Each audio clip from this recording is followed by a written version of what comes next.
Um socialista convicto, forjado no fogo da guerra, um governante autoritário que não permitia dissidência, um diplomata brilhante que desafiou Stalin, superou as superpotências da Guerra Fria e abraçou a África pós-colonial. Para seu povo, ele era um marechal, um líder sob o qual a indústria prosperou. A moradia era garantida, e as liberdades de viagem iam muito além do que a maioria das pessoas no Bloco Oriental poderia sonhar. Então, quem foi Josip Broz Tito?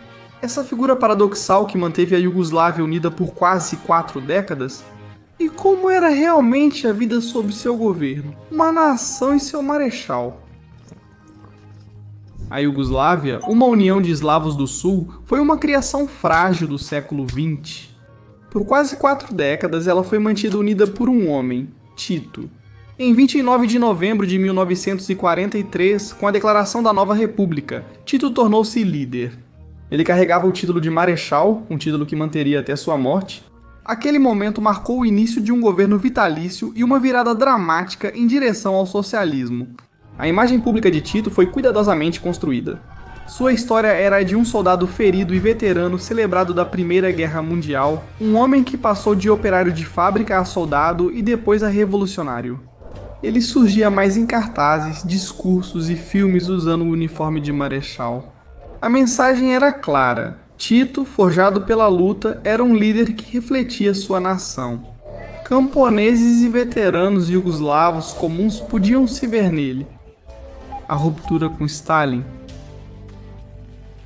Mas a transformação mais dramática de Tito veio com a cisão de 1948, com Stalin e a União Soviética. A resolução do Cominform condenou a Iugoslávia, mas Tito se recusou a ceder. Esse único ato, enfrentar Stalin, tornou-se uma pedra angular da identidade iugoslava.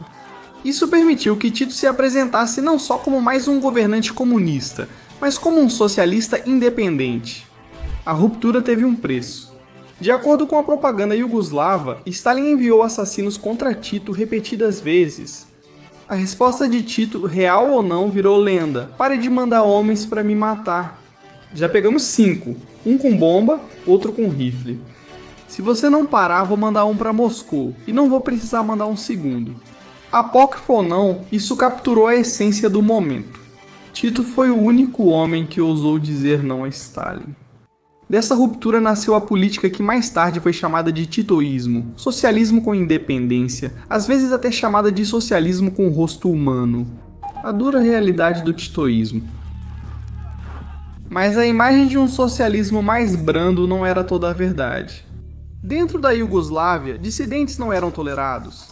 Na década de 1950, leais ou suspeitos de apoiar Stalin sofreram a repressão do governo de Tito.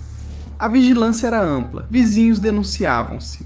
Campos de prisioneiros abrigavam azarados, onde reeducação podia representar anos de dificuldades ou pior. Esse período, conhecido como os anos do Informbiro, revelou o paradoxo no coração do titoísmo. Tendo se libertado de Moscou, Tito recorreu a muitos dos mesmos métodos que o próprio Stalin havia aperfeiçoado, construindo um mito. Desde o começo, a imagem de Tito foi central para o regime. Na década de 1950, museus dedicados à vida dele já estavam abertos. Seu local de nascimento virou monumento, tornando a vila um santuário nacional. Sem sangue real ou direito dinástico, o governo de Tito precisava ser legitimado por meio da história e do mito. Ele se comparava a Matija Gubic, líder camponês do século XVI e símbolo de justiça para os oprimidos. O Estado investiu muito em cultura para fortalecer o mito. No cinema, a épica Batalha de Naretva dramatizou a luta da Iugoslávia durante a guerra, com o astro de Hollywood Richard Burton interpretando o próprio Tito. Pinturas, cartazes e a mídia reforçavam incessantemente a narrativa do líder heróico. Um protagonista global. Após romper com Stalin, Tito se destacou como mediador global. Mesmo comunista, ele manipulava Oriente e Ocidente com grande habilidade.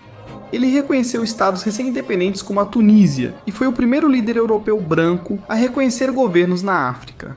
Isso lhe trouxe respeito no mundo em desenvolvimento, onde era visto como defensor da descolonização. Em 1961, a Iugoslávia sediou a fundação do Movimento dos Países Não Alinhados, uma coalizão que buscava a independência dos blocos da Guerra Fria.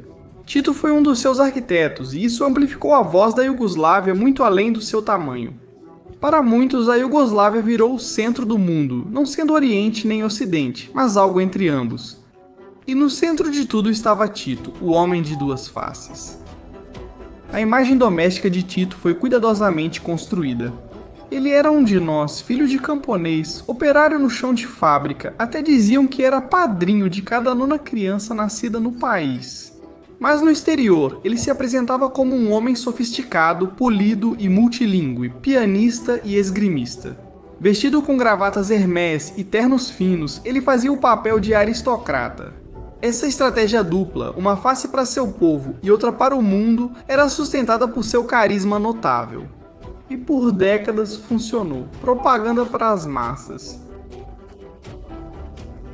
O poder de Tito não era imposto apenas de cima para baixo.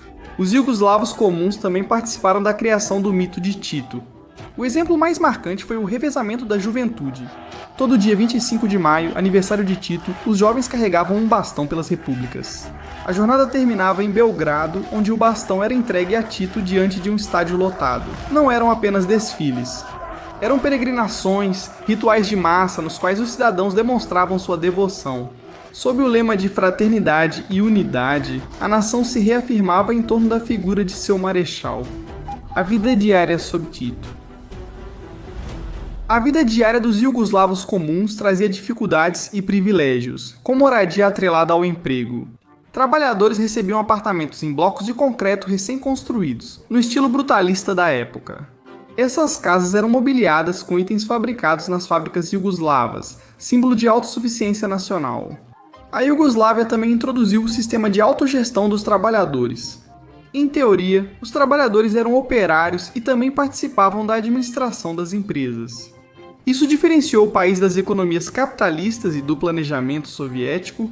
A educação era focada nas demandas do mercado de trabalho.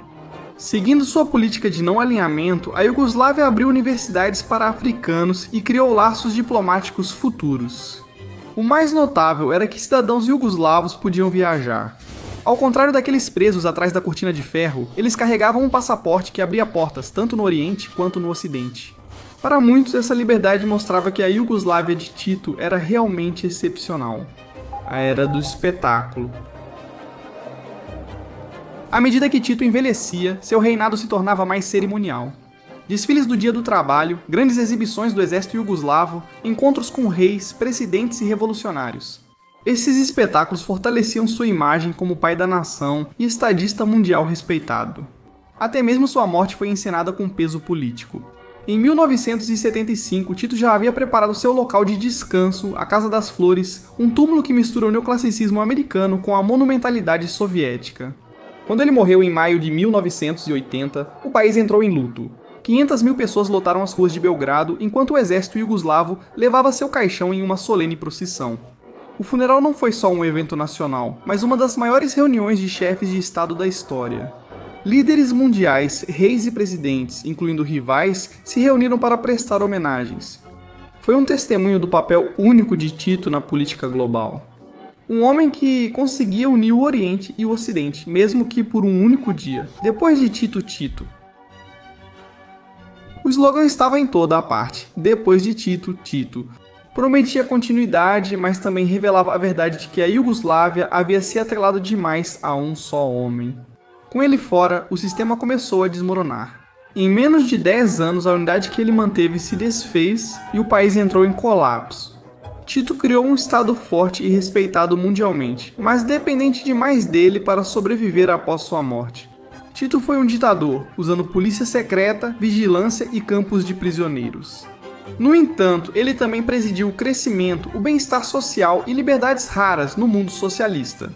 Desafiou Stalin, equilibrou Oriente e Ocidente e fez da Iugoslávia um país relevante mundialmente. Diferente de muitos contemporâneos, Tito ainda é surpreendentemente bem visto em partes da ex-Iugoslávia.